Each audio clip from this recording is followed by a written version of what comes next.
Bapa di sorga, Bapa yang pengasih, penyayang, pencipta langit dan bumi, yang kami muliakan di dalam nama Tuhan Yesus Kristus. Pada kesempatan di hari ini, di siang hari, kami datang sujud menyembah Engkau, meninggikan dan memuliakan Engkau melalui kesempatan kami mau mendengarkan firman Tuhan. Tolong kami ya Tuhan, kami terbatas untuk memahami firman Tuhan.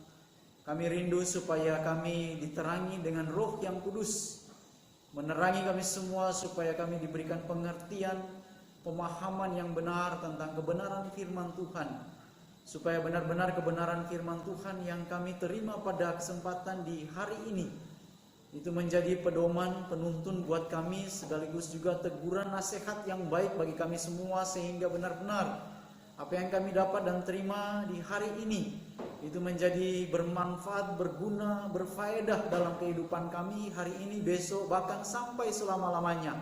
Menjadi satu kekuatan yang besar, satu dorongan yang indah dalam kehidupan kami. Karena itu pimpin kami semua dan pakai kami semua Tuhan hari ini. Layakkan kami untuk mendengarkan kebenaran firman Tuhan, terlebih bagi hamba-Mu yang akan menguraikan kebenaran-Mu ini. Biarlah kiranya Tuhan memakai hamba-Mu dan melayakkan hamba-Mu untuk menyampaikan dan menguraikannya. Biarlah semua terjadi seturut dengan kehendak Tuhan saja, yang akhirnya semuanya kami diberkati oleh firman Tuhan dan akhirnya dikembalikan untuk hormat dan kemuliaan bagi nama Tuhan saja. Hanya di dalam nama Tuhan Yesus Kristus kami serahkan pemberitaan firman Tuhan ini. Haleluya, amin. Bapak Ibu Saudaraku yang dikasihi oleh Tuhan, dalam kesempatan di bulan ini kita sudah banyak diingat dan dinasihati dari kitab Ibrani pasal 4 ayat 12. Bagaimana kita dibawa ke dalam satu hal yang bagi saya penting untuk kita renungkan dan sekaligus juga menjadi perenungan buat kita di dalam menjalani kehidupan yang ada. Mengapa? Karena firman Allah, ya, firman Tuhan yang kita punya, yang kita tahu bahwa Alkitab itu menjadi satu dasar yang kokoh di dalam pedoman menuntun kehidupan kita di tengah-tengah situasi, kondisi apapun. Kita sudah belajar tentang firman Allah adalah hidup, dan kita juga sudah belajar tentang firman Allah adalah kuat dan penuh kuasa. Hari ini ada kebenaran yang penting lagi yang bisa menolong kita, yaitu firman Allah adalah tajam.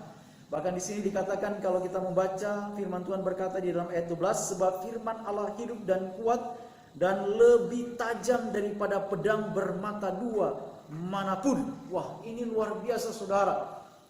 Digambarkan firman Allah itu memiliki dua sisi, ya, dua kegunaan tajamnya seperti itu, ya, pedang bermata dua. Wah, luar biasa saudara. Ini sesuatu yang menarik untuk kita renungkan bersama-sama di hari ini. Karena apa? Karena ada kebenaran yang bagi saya penting untuk menjadi sesuatu yang kuat dalam kehidupan kita. Karena kalau kita tidak kuat di dalam kehidupan ini, ya berarti kita menjadi orang yang lemah, orang yang tak berdaya. Tetapi kita mengucap syukur karena firman Tuhan selalu memberikan kepada kita sesuatu yang bisa menjadi pegangan, sesuatu yang bisa menjadi dorongan nasihat yang indah di dalam kehidupan ini. Mari kita melihat hal-hal yang menarik dari firman Tuhan yang sudah kita baca bersama-sama tadi. Yang menjadi pertanyaan dalam bagian ini adalah mengapa, ya, firman Allah adalah tajam, bahkan dikatakan lebih tajam daripada pedang bermata dua. Mengapa demikian, saudara?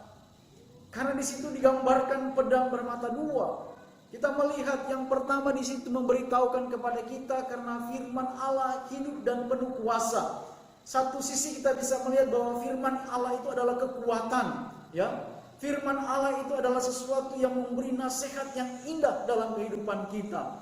Firman adalah hidup, firman Allah penuh kuasa, penuh dengan janji, penuh dengan berkat di dalamnya. Ketika orang membaca, ketika orang mendengar firman Tuhan, dia memperoleh sesuatu yang memberikan penghiburan, sesuatu yang bisa memberikan kekuatan, sesuatu yang bisa memberikan yang di mana dia bisa melakukan segala sesuatu dengan penuh keyakinan. Itulah kebenaran firman Tuhan. Dalam satu sisi kita melihat bahwa firman Allah memberikan kehidupan, memberikan banyak janji, memberikan banyak apa? Nasihat-nasihat yang luar biasa. Kalau Anda membaca di dalam Mazmur 119, di sana kita menemukan banyak sekali nasihat-nasihat yang luar biasa, nasihat-nasihat yang indah, yang dimana kita bisa menemukan sesuatu yang luar biasa dari kebenaran firman Tuhan. Itu Mazmur 119 ya.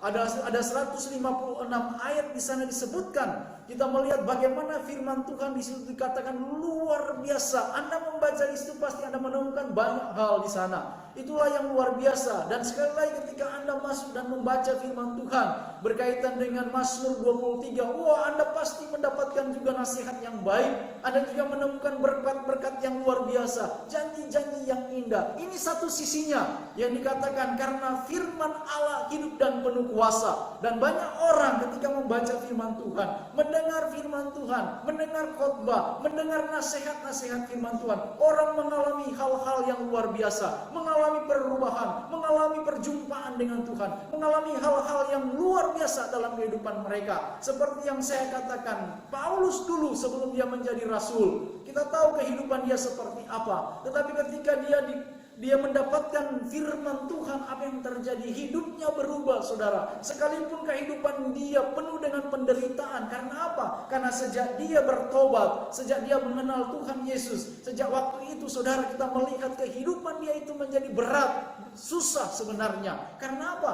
Karena dia berhadapan dengan situasi dan kondisi. Bahkan sampai akhir hidupnya, kita lihat kehidupannya itu ada dalam tahanan. Dia ditahan. Dia mengalami sebenarnya hal yang berat. Karena apa? Ketika dia menjadi orang percaya, seharusnya dia mengalami hidup yang berbeda. Tetapi ternyata apa yang terjadi? Kehidupannya itu dalam penjara.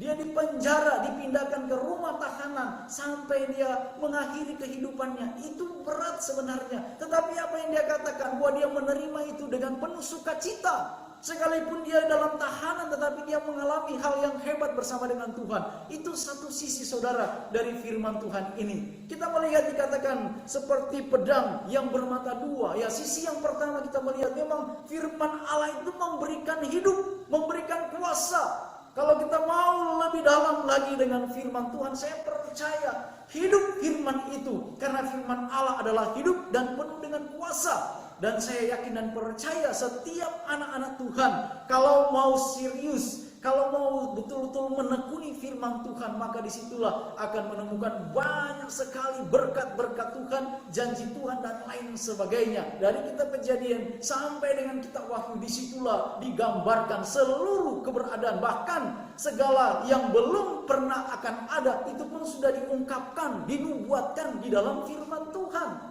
Coba bayangkan, saudara, belum terjadi, tetapi firman Tuhan itu sudah menubuatkan apa yang dikatakan oleh Tuhan Yesus waktu dia datang mengajar murid-muridnya dan memberitahukan kepada mereka tanda-tanda akhir zaman. Disebutkan di dalam firman Tuhan, itu belum terjadi. Yesus memberitahukan itu kepada mereka. Dan kita lihat, menyaksikan sekarang ini, ya sudah ada tanda-tanda akhir zaman. Ada gempa bumi di mana-mana. Peperangan sampai hari ini tidak berhenti. Ya, sampai hari ini kita melihat peperangan masih ada. Bahkan yang menghebohkan dunia sekarang ini yaitu Amerika dan Cina, ya, mengenai laut Natuna itu, ya, kita melihat situasi sekarang seperti itu. Dan itu sudah dinubuatkan. Bahkan juga dikatakan ada penyakit sampar. Wah, mungkin juga ini sekarang virus corona ini adalah bagian dari nubuatan itu. Saudara bayangkan, Yesus menubuatkan. Sebelum saya lahir dia sudah sampaikan itu. Artinya firman ini memberikan kepada kita sesuatu yang luar biasa, yang indah, yang belum terjadi sudah dinubuatkan. Yang masih sampai hari ini yang kita menunggu nubuatan itu adalah apa? Kedatangan Tuhan Yesus pada kali yang kedua, ya. Itu yang menjadi nubuatan. Yesus berkata dia akan pergi menyediakan tempat dan suatu saat dia akan datang kembali. Itu janji dan nubuatannya yang belum terjadi, yang artinya kita mengimani itu dan kita percaya itu akan terjadi. Karena apa? Karena segala sesuatu yang dinubuatkan dari perjanjian lama sampai dengan perjanjian baru, satu persatu sudah digenapi. Satu persatu sudah digenapi, artinya firman Allah hidup dan penuh kuasa. Itu yang pertama, satu sisi. Satu sisi yang kedua kita bisa melihat Yang kedua,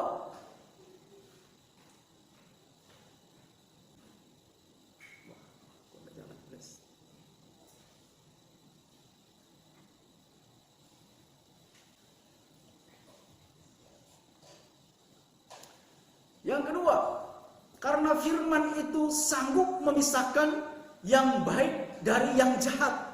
Nah, ini sisi yang kedua, saudara.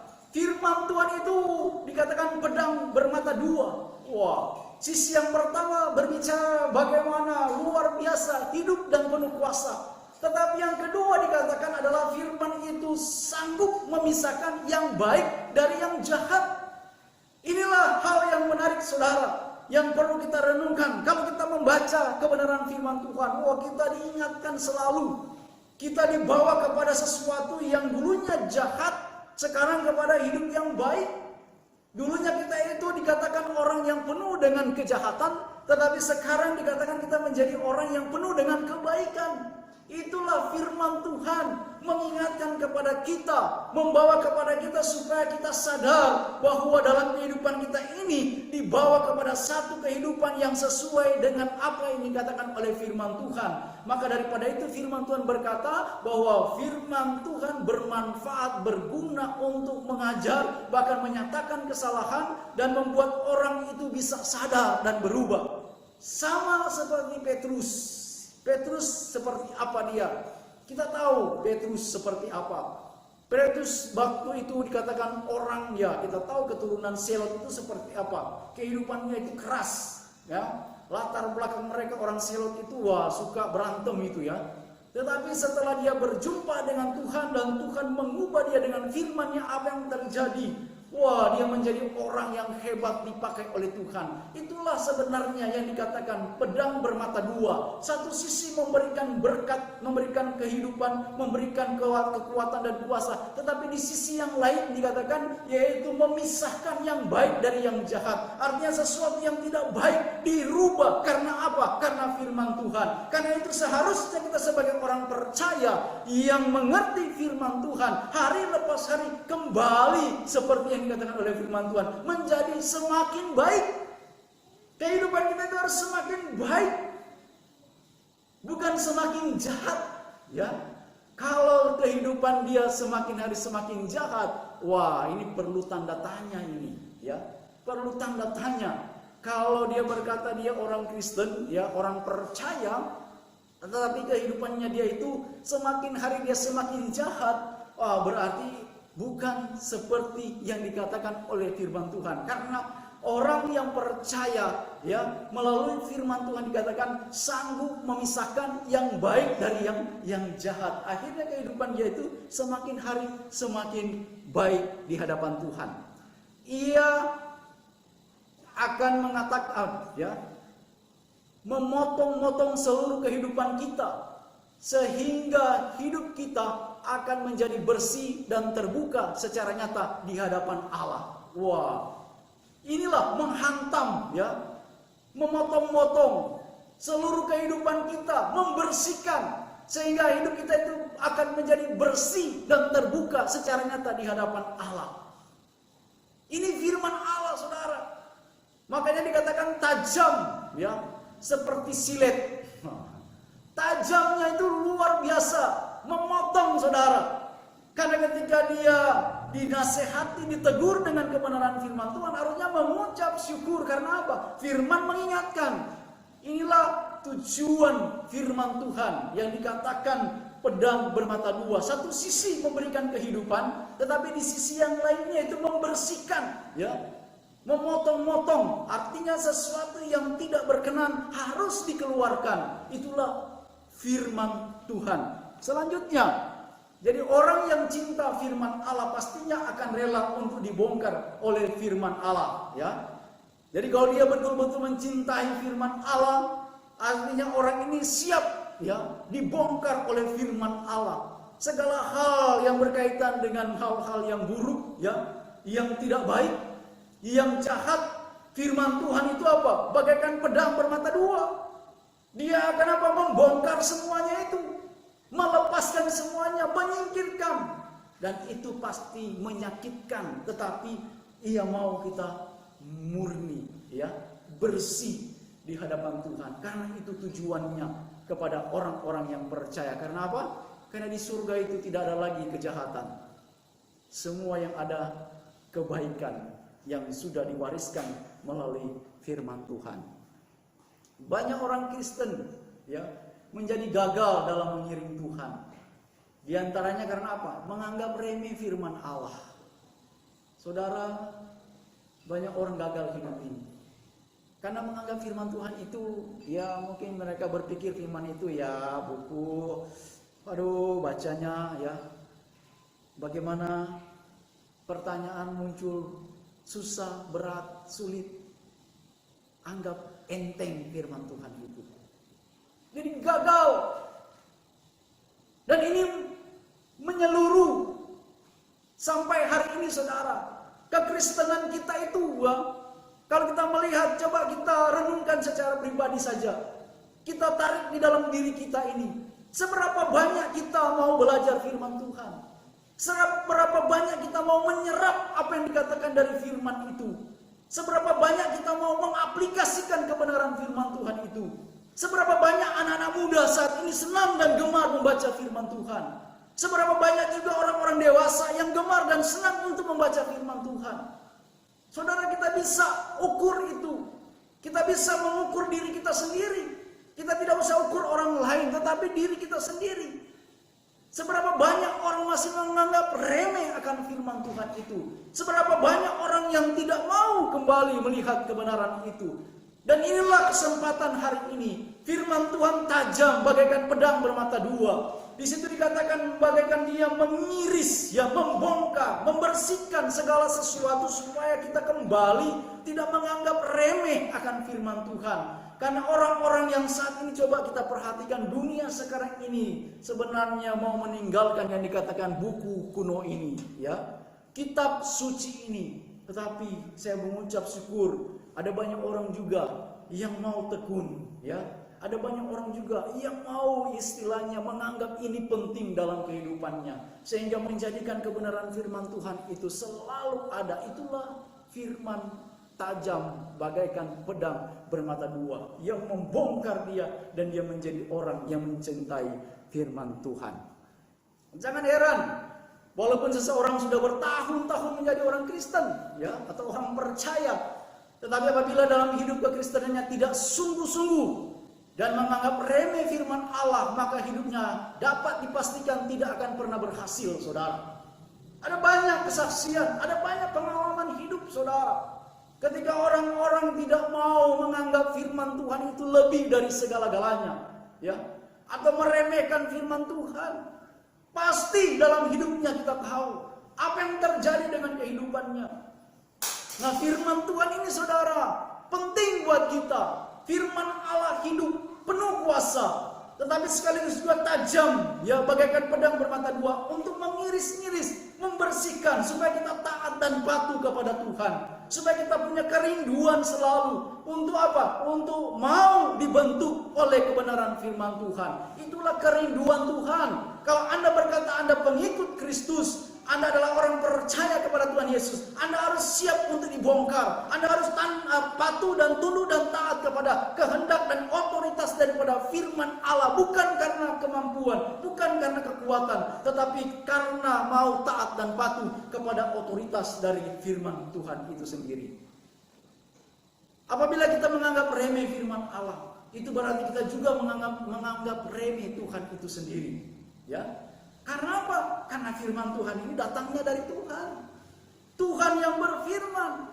Jadi kalau kita mengabaikan yang namanya buku ini, ya, kitab suci ini, kita anggap enteng, ya, kita meremehkannya, sesama saja sebenarnya kita sedang meremehkan Tuhan pencipta langit dan bumi.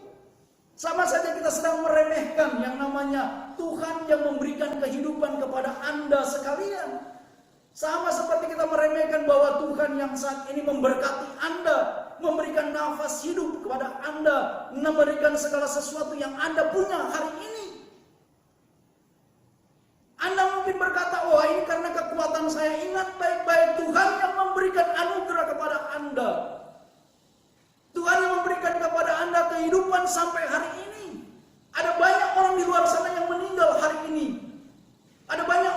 mati karena corona. Tetapi kalaupun kita ada hari ini, itu adalah kemurahan Tuhan, anugerah Tuhan. Virus ini tidak ada satupun yang tahu ada di mana dia tidak ada yang tahu, saudara. Mungkin Anda sedang bersama dan bisa Anda sudah kena. Tetapi karena kemurahan Tuhan, anugerah Tuhan, kasih sayang Tuhan, kebaikan Tuhan masih melindungi dan menjaga sampai hari ini Anda masih hidup. Jadi jangan pernah menganggap remeh, saudara, firman Tuhan ini. Mungkin saja saya berpergian, saya sudah bertemu dengan orang-orang yang kena virus, tetapi saya masih sehat, masih kuat. Karena itulah kemurahan dan kebaikan Tuhan. Karena saya taat dan patuh kepada firman Tuhan. Tuhan masih melindungi, Tuhan masih menjaga. Jangan berpikir karena imun saya itu kuat sehingga saya bisa melawan virus itu. Saudara, ingat baik-baik, ada kebaikan Tuhan di sana. Ada kasih sayang Tuhan yang ada di situ. Ada kemurahan Tuhan yang masih dilimpahkan, dicurahkan dalam kehidupan sehingga kita masih kuat dan sehat sampai hari ini. Di luar sana, saudara, kematian sedang menunggu kita. Karena virus kita tidak tahu dia ada di mana. Mereka menganggap diri sudah pintar, jadi tidak perlu lagi membaca Alkitab. Wah, ini lebih berbahaya lagi, saudara. Kalau kita sudah merasa segala sesuatu saya sudah bisa, ya, sehingga firman Tuhan diabaikan, wah, ini sangat berbahaya, saudara. Firman Tuhan hari ini tajam, bagaikan pedang bermata dua, mengingatkan kepada kita. Bahkan kalau dikatakan di dalam bagian ini, ya, ia menusuk amat dalam sampai memisahkan jiwa dan roh, sendi-sendi dan sumsum. Ia sanggup membedakan pertimbangan dan pikiran hati kita. Wah, luar biasa, saudara. Masuk sampai ke sumsum, membelah semuanya, membuka, mempertimbangkan. Wah, luar biasa firman Tuhan. Karena itu, apa yang perlu kita lakukan? Kembali mencintai firman Tuhan itu. Firman Tuhan, firman Allah kuat, ya. Firman Allah hidup dan kuat, penuh kuasa dan tajam. Itulah yang menjadi dasar, tuntunan, pedoman bagi kita untuk menjalani kehidupan ini. Kalau Anda bertanya bagaimana minta petunjuk dan pedoman, inilah firman Tuhan. Kalau Anda bertanya kepada Tuhan, Tuhan saya mau melakukan yang seperti apa? Inilah firman Tuhan. Baca firman Tuhan. Kembali renungkan firman Tuhan. Dengarlah firman Tuhan. Selalu isi dengan firman Tuhan. Saya percaya dan yakin sesuatu yang baik terjadi di dalam kehidupan ini. Karena apa? Karena firman Tuhan ya dan amin. Mari kita berdoa. Kami mengucap syukur ya Tuhan untuk firman-Mu yang Kau beri buat kami. Kami diingatkan bahwa firman Allah adalah hidup. Firman Allah penuh kuasa, kuat. Dan firman Allah tajam bagaikan pedang bermata dua. Tuntun kami ya Tuhan supaya kami selalu hari lepas hari punya keinginan dan kerinduan yang dalam untuk selalu diisi dengan firman Tuhan. Untuk selalu mau menekuni firman Tuhan ini. Siapapun kami Tuhan, baik anak-anak sampai orang dewasa, biarlah kiranya kami semakin hari semakin mencintai firman Tuhan. Semakin hari kami semakin dibawa untuk melakukan kebenaran-kebenaran firman Tuhan. Dunia menarik kami hari ini Tuhan, untuk kami meninggalkan firman Tuhan. Kami terbawa dengan situasi yang ada, kami terbawa dengan keadaan-keadaan yang ada, sehingga kami mengabaikan firman Tuhan itu sendiri. Tolong kami Tuhan, supaya kami punya kerinduan yang selalu untuk mau mencintai firman Tuhan, untuk kembali merenungkan firman Tuhan, untuk punya kerinduan yang dalam, untuk belajar terus akan kebenaran firman-Mu ini. Terima kasih Tuhan, terima kasih. Berkati kami semua yang sudah mendengarkan firman-Mu. Di dalam nama Tuhan Yesus Kristus kami berdoa dan mengucap syukur. Haleluya. Amin.